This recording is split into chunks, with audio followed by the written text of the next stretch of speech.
Pas de carte? No carte. We've heard of the stars who drop $10,000 a night on drinks or tour the world in private jets for extravagant vacations. But what about the elite group of celebrities who are not just high rollers, but are so infatuated with gambling that they've become famous for that? It's crucial to approach details about celebrities' personal lives, including their recreational activities like gambling, with caution. Such information is often derived from anecdotes and historical accounts that may not fully capture the complexity of an individual's life. Let's dive in. Goodbye, Monsieur le Chief. It was nice knowing you. Let's not say goodbye, Mr. Bond. Let's just say au revoir. Lovely. Credit my account, would you? Number 10. Errol Flynn. Errol Flynn, the charismatic Australian-American actor renowned for his daring performances in classics like The Adventures of Robin Hood and Captain Blood, was not just a swashbuckler on the silver screen.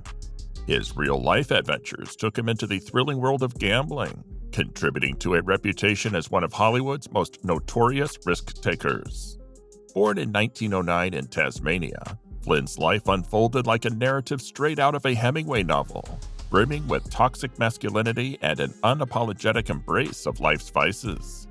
His posthumously released autobiography, My Wicked, Wicked Ways, 1959, offered a glimpse into a life that shocked not only the public, but even his illustrious circle of friends. Noel Coward, one of those friends, described the autobiography as outspoken, to the point of curdling the blood laden with unnecessary vulgarity. Flynn's love for risk extended beyond the theatrics of Hollywood, making him a regular at casinos, especially during the peak of his career in the 1930s and 1940s. His charm and charisma weren't confined to the screen. Off-screen, he lived a flamboyant and larger-than-life existence. Unfortunately, this love for the extravagant, coupled with other indulgent activities, led Flynn down a path of financial troubles in the later stages of his life. Number 9. Clark Gable. Clark Gable, the epitome of Hollywood's golden age and best known for his iconic role as Rhett Butler in Gone with the Wind, 1939, was not just the king of Hollywood on the silver screen. He also held a throne in the exhilarating world of gambling. Born William Clark Gable, this legendary American actor's allure extended beyond his on-screen charisma. In 1999, the American Film Institute bestowed upon him the title of the 7th greatest male star of all time, solidifying his place in the cinematic pantheon.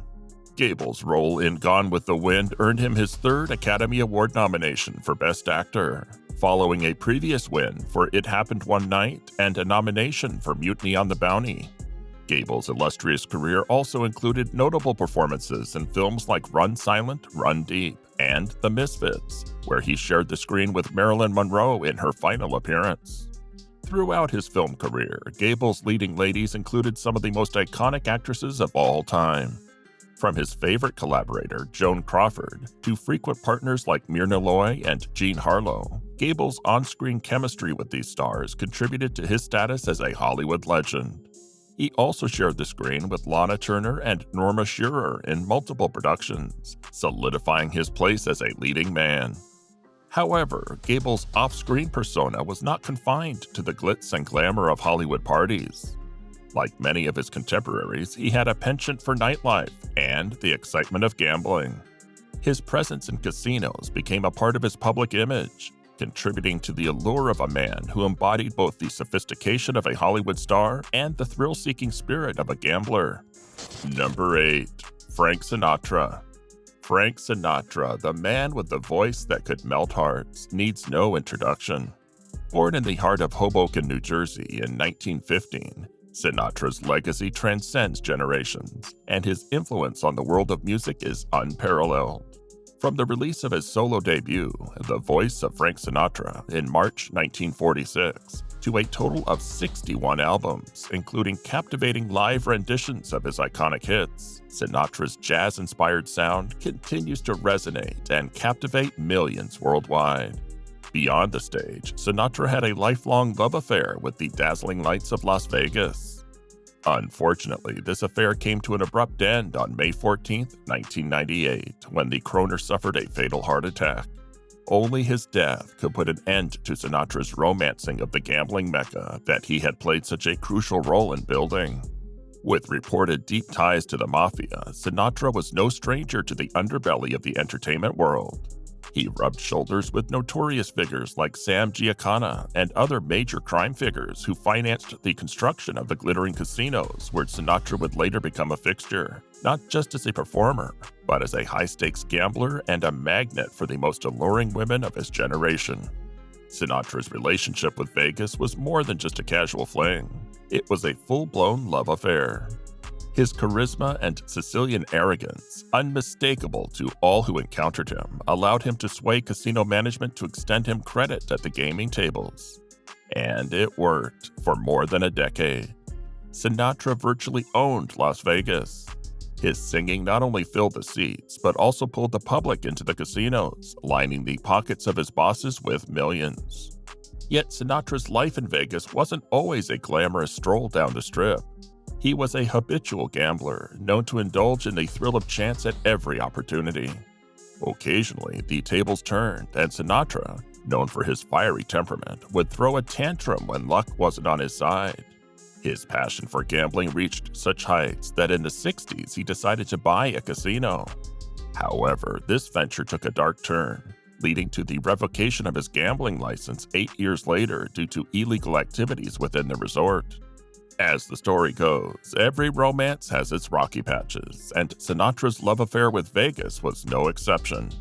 The man who commanded the highest salaries ever paid to an entertainer was not just a singer, he was a high-stakes gambler diving headfirst into the pulsating world of baccarat and blackjack. Sinatra's love for the thrill of gambling often outstripped even the generous offerings of the casinos. At the peak of his career, the crooner found himself at the pinnacle of financial success, but it wasn't long before his luck began to change. The allure of the tables and the clinking of chips became a double-edged sword as Sinatra's drinking and gambling habits spiraled out of control. His performances in the spotlight were often overshadowed by the shadows of the casino halls. Sinatra's gambling losses reached staggering figures, causing not just financial stress, but also a profound sense of embarrassment. According to biographer James Kaplan, the Sands Casino witnessed one of the most significant setbacks in Sinatra's gambling escapades, a jaw-dropping loss of $3.5 million in a single night in 1961. The casinos, once happy to welcome the high-rolling entertainer, soon became the battleground for Sinatra's struggles with compulsive and reckless gambling. His losses piled up, leading to debts owed to various casinos and bookmakers. The man who sang about luck and love found himself in a precarious financial situation, resorting to borrowing from friends and selling assets to settle his mounting debts. Sinatra's approach to gambling was emblematic of a man who rarely quit when he was ahead. His bets were not merely calculated, they were often placed on long shots and hunches, adding an extra layer of unpredictability to his already tumultuous relationship with the tables. In his own words, quote, "I like to gamble. I like the action. I like the juice. I like the excitement of winning and losing." Yet, he candidly admitted, quote, "I've been a fool with money all my life, but I've been lucky. I've had money to be a fool with." Number 7. Mickey Rooney. In the vast landscape of Hollywood, Mickey Rooney stood out as a little man with a big career and an even larger-than-life persona. Born into a family of vaudeville performers, Rooney's journey on stage began before he could even talk. His relentless presence graced hundreds of movies, TV shows, plays, casinos, and gossip columns, marking him as one of the most enduring figures in show business history. Standing at the forefront of the golden age of Hollywood, his on-screen partnership with Judy Garland in the 1930s remains iconic. Rooney's hunger for life and work defied his small stature. He embraced a whirlwind of experiences, marrying 8 times and navigating the unpredictable terrain of fame and fortune. His career, though reaching its peak in the 1930s, continued to earn him awards and accolades until his passing on April 6, 2014, outliving many of his Golden Age contemporaries. Beyond the glitz and glamour of Hollywood, however, Rooney found himself entangled in the world of horse racing. His interest went beyond the thrill of betting. Rooney actively participated in the sport as an owner. However, the narrative of his life wasn't just a tale of triumphs. Financial challenges and legal troubles cast shadows on his career, with gambling activities occasionally contributing to these complexities. Rooney's affinity for horse racing wasn't merely a pastime. It was a reflection of his broader involvement in the entertainment and sports industry. While his acting prowess brought him great success, his personal life unfolded as a tapestry of relationships, financial ups and downs, and a penchant for gambling that added layers of intricacy to his story. Number 6. Walter Matthau. Walter Matthau, the iconic American actor and comedian, etched his name in the annals of Hollywood history with a career that spanned decades. Before gracing the silver screen, Matthau dazzled as a popular and award-winning stage actor. His transition to the big screen, marked by his debut in The Kentuckian, catapulted him into the spotlight, securing roles in hit movies like King Creole, Ride a Crooked Trail, A Face in the Crowd, and Charade. With most of his early films achieving massive success, Matthau's talent and charisma made him a household name. Beyond the glitz and glamour of Hollywood, Matthau harbored a lesser-known passion. He was an avid gambler. Unlike many of his peers drawn to the allure of Las Vegas, Matthau's gambling preferences leaned toward sporting events, especially basketball and horse racing. While he wasn't particularly enamored with the casino atmosphere, he confessed that the magnetic pull of a craps table made it hard for him to resist rolling the dice. However, Matthau's relationship with gambling went beyond mere entertainment. It was a compulsive love affair marked by a unique twist. Unlike most gamblers who seek the thrill of winning, Matthau found excitement and enjoyment in losing. His peculiar approach to gambling revealed a subconscious desire to shed not only his winnings, but also everything he owned. From risking rent money on the Montreal Expos to backing long-shot 2-year-old fillies with blinkers and bandaged forelegs at 80-to-1 odds, Matthau's bets were as unpredictable as they were daring. The depths of Matthau's gambling addiction came to light during a stint in Florida while filming episodes of the TV series Tallahassee 7000. In a mere 2 weeks, he astonishingly managed to lose a staggering $183,000. Notably, his losses weren't tied to backing crippled horses at Hialeah, but rather to the outcome of spring training baseball games. It was a display of a gambling fervor that bordered on masochism, earning Matthau a dubious distinction that might as well have qualified him for the Nobel Prize. After the infamous $183,000 loss that took 6 long years to repay to his increasingly impatient, mafia-connected bookmaker, Matthau underwent a transformation in his gambling habits. The setback served as a wake-up call, prompting Matthau to reconsider the risks he took at the racetracks and casinos. In the aftermath of his colossal loss, Matthau significantly scaled back the amounts he wagered, especially during his visits to Hollywood Park. On a good day, he found solace in returning home with losses limited to $400 or $580. The once high-stakes gambler had learned the hard way. Despite curbing the magnitude of his bets, Matthau didn't completely sever ties with his gambling inclinations. He continued to place casual bets of $1,000 or so, whether it was on NBA playoff games or whimsical wagers like guessing the capital of Albania. These lighter bets, however, showcased a more restrained Matthau, a far cry from the high-rolling gambler of his past. Matthau's perspective on gambling, particularly off-track betting, took an interesting turn during a visit to New York. In his characteristic dry wit, he remarked on the demographic nature of off-track betting, humorously suggesting that if it persisted, quote, everybody in town will be on welfare. His candid take highlighted the complexities of his relationship with gambling, acknowledging its allure while recognizing its potential pitfalls. The actor's journey wasn't just about wins and losses, it was also a battle against personal vices. In 1966, while filming The Fortune Cookie, Matthau faced a serious health scare, a heart attack attributed to smoking 3 packs a day and the constant stress of gambling. Heeding his doctor's advice, Matthau quit smoking, adopted a more active lifestyle, and purportedly transformed into a moderate gambler. Number 5. Lucille Ball. Lucille Desiree Ball, born on August 6, 1911 in Jamestown, New York, would go on to become an iconic American actress, comedian, and producer, leaving an indelible mark on the world of entertainment. Her journey from a small town to Hollywood royalty is a tale of resilience, humor, and groundbreaking achievements. Lucille's early life was marked by challenges.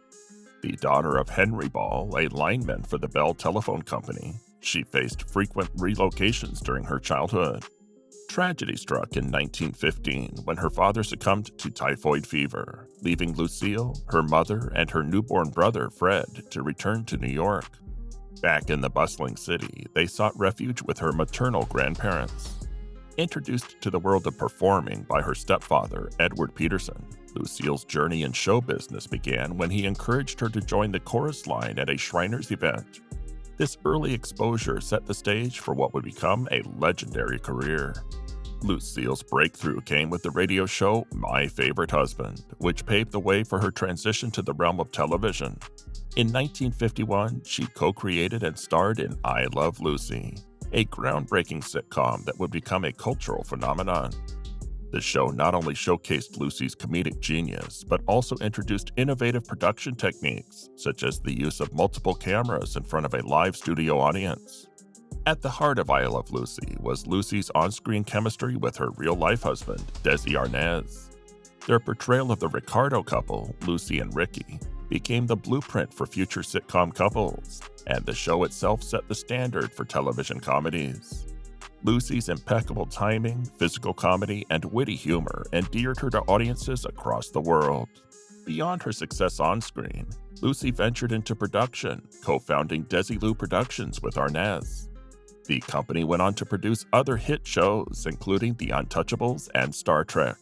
Lucy's impact on the entertainment industry earned her numerous accolades, including 4 Primetime Emmy Awards and the Golden Globe Cecil B. DeMille Award. Her comedic legacy continues to influence generations of performers. Lucy, known for her legendary comedy career, ventured beyond the glitz and glamour of Hollywood into the world of horse racing, revealing a lesser-known passion that added another layer to her multifaceted life. Lucy and her second husband, Gary Morton, immersed themselves in thoroughbred horse breeding and racing. In the 1960s, they established the Desilu Horse Farm in Chatsworth, California, a testament to their shared love for these majestic animals. The couple actively participated in the racing industry, going beyond the role of spectators. Their farm became a hub for breeding and raising racehorses, with a focus on thoroughbreds. One standout among their equine companions was Miss Jim, a horse that etched its name in the annals of racing history by achieving notable success on the racetrack. It's crucial to note that Lucy's involvement in horse racing went beyond the thrill of competition. While horse racing is often associated with gambling, her interest leaned towards the broader spectrum of the sport, encompassing horse breeding, ownership, and the sheer joy of witnessing these magnificent creatures in action. The Desilu Horse Farm became a testament to her dedication to these animals and her desire to contribute to the racing community. Lucy's contributions to the entertainment industry were duly recognized with numerous prestigious awards, including 4 Primetime Emmy Awards, the Golden Globe Cecil B. DeMille Award, and the Presidential Medal of Freedom. However, her foray into horse racing reflects a different facet of her life, one that showcases her love for animals and her willingness to explore diverse passions. Number 4. James Kagney.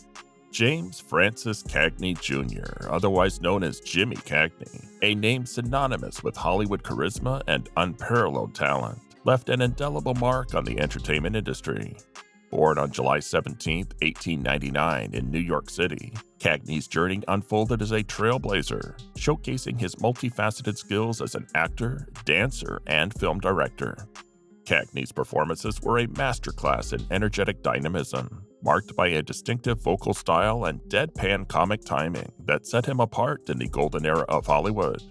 His contributions to the cinematic world earned him acclaim and major awards, establishing him as a true icon of the silver screen. Beyond the glitz and glamour of Hollywood, Kagney had a passion that galloped alongside his illustrious acting career, a fervent interest in horse racing. Alongside his brother William "Bill" Kagney, He ventured into thoroughbred horse breeding and racing, creating the renowned Kagney brothers stable. Their involvement in horse racing was not just a pastime. It was a serious endeavor that saw them own and race several horses. One of the jewels in their racing crown was a horse named Gallant Fox. In 1930, Gallant Fox achieved the pinnacle of success by winning the coveted Triple Crown, solidifying his place in history as one of the most celebrated racehorses of all time. This triumph not only added luster to Kagney's racing pursuits, but also showcased his passion for the equestrian world. As the curtain fell on his acting and dancing career, Kagney embraced a quieter life, retiring in 1961. He rededicated his focus to his 800-acre farm in Dutchess County, New York, where he sought solace and immersed himself in various leisure activities. From reading and playing tennis to swimming and even trying his hand at poetry, Kagney found joy in the simple pleasures of life. However, the allure of the silver screen beckoned Kagney out of retirement 2 decades later. In 1981, he returned to cinema with a role in Milos Forman's film adaptation of E.L. Doctorow's Ragtime, marking a triumphant comeback alongside his old friend Pat O'Brien. This resurgence was met with recognition as he was honored with the Kennedy Center Honors in 1980. Despite his remarkable return, the final chapter of Kagney's life unfolded on Easter Sunday, 1986, as he passed away at the age of 86. His enduring legacy transcends the Hollywood spotlight, echoing through the hoofbeats of the racehorses he loved and the timeless performances that continue to captivate audiences. Number 3. Howard Hughes. In 1966, on Thanksgiving Day, the enigmatic Howard Hughes, one of the wealthiest men in the world, descended upon North Las Vegas in a private train. This marked the beginning of a chapter that would not only reshape Hughes's life, but also have a profound impact on the city's trajectory. Hughes, placed on a stretcher, was transported to the Desert Inn on the Strip, a place reminiscent of his residence in 1954. His friend, Hank Greenspun, had orchestrated the reservation of the hotel's top 2 floors for Hughes and his eclectic entourage, comprising Mormon assistants, lawyers, and Robert Matthau, his chief of security. For an astonishing 4 years, Hughes remained confined to the city, never venturing beyond the walls of his penthouse suite. However, in that time, Hughes wielded immense influence, becoming Nevada's largest private employer, casino owner, property owner, and mining claims owner. His impact reached beyond mere statistics. Hughes played a pivotal role in reshaping the image of Vegas in the eyes of the American public. His presence paved the way for the city's transition into a corporate mainstream era. Hughes entered the world in 1905 in Houston, Texas, born into a family that would amass extraordinary wealth through the invention of a revolutionary drill bit by his father, Howard Hughes Sr. The fortune generated from this invention was funneled into the Hughes Tool Company, securing the family's financial legacy. Orphaned at 18 after the death of his parents, Hughes, a student at Rice University, swiftly transformed into a millionaire. Disenchanted with academia and eager to delve into business, he seized control of the family company by buying out all of his relatives' stock. Hughes's eccentricities were as legendary as his wealth. His reclusive nature took center stage during his 4-year stay in Vegas, where he orchestrated his empire with a select group of confidants. This period not only defined the latter part of Hughes's life, but also left an indelible mark on the landscape of Las Vegas, setting the stage for its evolution into a modern metropolis. By the time Hughes arrived in Vegas in 1966, he had already spent 8 years in isolation, grappling with narcotics addiction and battling personal demons that had driven him to notorious seclusion. Public glimpses of Hughes were rare. The only available photos were from years earlier, depicting an emaciated figure standing over 6 feet tall, weighing a mere 115 to 120 pounds. His uncut fingernails spiraled, and his long hair cascaded down to his shoulders. Despite his aversion to germs, Hughes resisted any attempts by the Desert Inn's housekeepers to clean his room. He resided in a cramped 250-square-foot bedroom, often unclothed, conducting negotiations and business dealings with curtains drawn, windows sealed, and doors taped shut.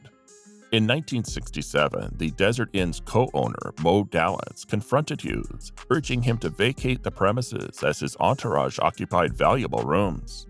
Unwilling to leave, Hughes chose an unconventional route. He bought the entire Desert Inn. The transaction involved a staggering $6.2 million in cash and $7 million in loans. Hughes, however, refused to make a public appearance to apply for a gaming license, a necessary step for casino ownership. Coming to his aid, Nevada Governor Paul Laxalt intervened on Hughes's behalf, convincing state officials that Hughes's wealth, fame, and reputation would be a boon for Nevada. In response to Laxalt's advocacy, the Nevada legislature passed the Corporate Gaming Act, a groundbreaking piece of legislation that allowed corporations, backed by influential figures like Hughes, to circumvent the rigorous financial background checks typically required for casino ownership. Hughes's purchase of the Desert Inn not only solidified his presence in Las Vegas, but also laid the foundation for a new era in the city's history. Number 2. Carrie Grant.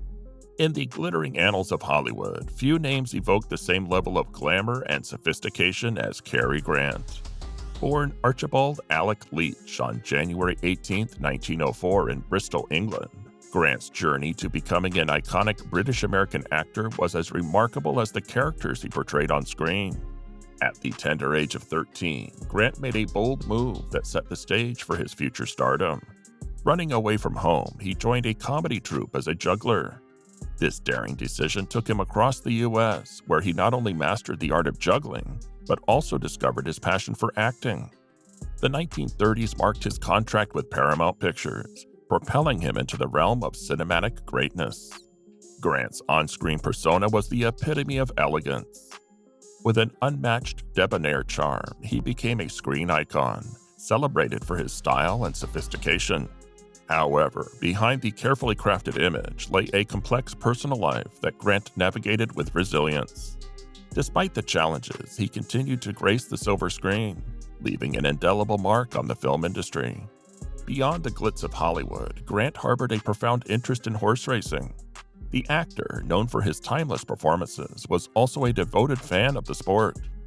Grant's love for horse racing extended beyond the spectator stands. He delved into ownership, adding a layer of personal investment to his passion.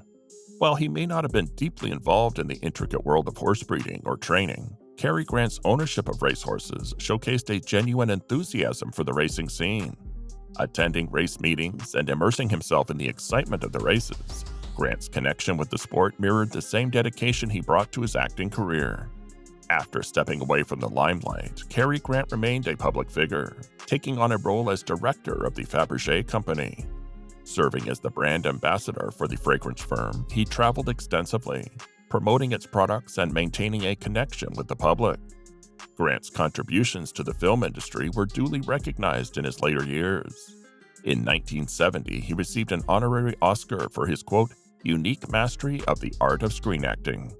The accolades continued in 1981 when he was honored with the Kennedy Center Honor for Career Achievement in the Performing Arts, standing alongside legends like Helen Hayes and Count Basie.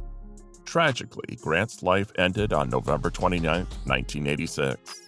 While scheduled for a special public appearance in Davenport, Iowa, the legendary actor never made it to the theater. A fatal stroke in his hotel room marked the end of an era. Number 1. George Raft. In the gritty streets of Hell's Kitchen, New York, a suave and slick figure emerged, destined to leave an indelible mark on Hollywood's golden era. Born as George Raft in 1901, Raft's journey began in the heart of a rough neighborhood where he started as a boxer before finding fame in the mob-run speakeasies and the dazzling lights of Broadway. Raft's first encounter with London was in the summer of 1927, a time when he had already earned the moniker the world's fastest dancer. His performances, featuring the hottest jazz-age crazes like the Charleston and the Black Bottom, captivated audiences. A unique element to his act was the presence of a young performer named Snowball, adding an extra layer of intrigue to his shows. This dynamic duo spent a week as the novelty act at the Victoria Palace, sharing the stage with other eccentric acts like Chaffer's Wonder Midgets, before moving on to perform alongside the popular British comedian Will Hay at the Alhambra. When Raft returned to British soil during the Second World War, his on-screen persona had solidified. He became the quintessential sharp-suited movie hoodlum, known for his memorable deaths, often occurring with a dramatic flair that showcased his prowess as a dancer. Notably, his character Rinaldo in Scarface meets his demise between the toss and catch of his ubiquitous coin, etching Raft's name in Hollywood history. In the realm of Hollywood's golden era, where leading men often spoke volumes, George Raft chose a different path. Not known for his eloquence on screen, Raft's star power emanated from an undeniable charisma and a unique brand of silent toughness. Despite lacking thespian finesse, he held his ground in the industry, navigating a career marked by studio clashes and questionable career choices. Said one observer, quote, "He didn't speak much in his films because he was not much of an actor, but he had star quality and a sexual charisma, and it was those factors which kept him in business." While contemporaries like James Kagney, Spencer Tracy, Humphrey Bogart, Carrie Grant, and Gary Cooper earned places in the annals of cool, Raft embodied it with a distinctive edge. On the silver screen, others played tough or gentleman. Raft was both. His off-screen persona as a ladies' man, often found at the racetrack or immersed in gambling pursuits, added layers to his mystique. "I respect women," Raft asserted in one interview, reflecting a personal philosophy that occasionally clashed with Hollywood's demands. In a memorable incident, he resisted a scripted scene of hitting Marlene Dietrich, a gesture he deemed incongruent with his real-life principles. The standoff led to a delay in filming, illustrating Raft's commitment to his convictions, even in the face of industry pressure. Said Raft, quote, "In one movie, I was asked to hit Marlene Dietrich. I said I didn't want to. That's not something I would ever do in real life. Marlene said, 'You have to hit me.' And I said no. So, filming was held up for a couple of days, and I finally did hit her." Even years after the Marlene Dietrich incident, Raft remained discontent, showcasing a complexity that mirrored the characters he portrayed. Other leading men of his time found their niche, but Raft's fame wasn't just about acting. It was about embodying a certain rugged allure that resonated on and off the screen. His silent demeanor spoke volumes, creating a legacy that transcended his cinematic roles. Yet behind the scenes, Raft's personal life unfolded like a subplot from one of his films. A notorious gambler, he frequented the company of known mobsters, becoming a familiar face in gambling establishments. His interest extended beyond the silver screen, finding thrill and risk in poker and dice games. And there you have it, folks. A glimpse into the dazzling lives of celebrities who turned their passion for gambling into a headline-grabbing spectacle. If you enjoyed this video, please don't forget to hit that like button, subscribe for more exclusive insights, and ring that notification bell so you never miss another update. Until next time, stay tuned.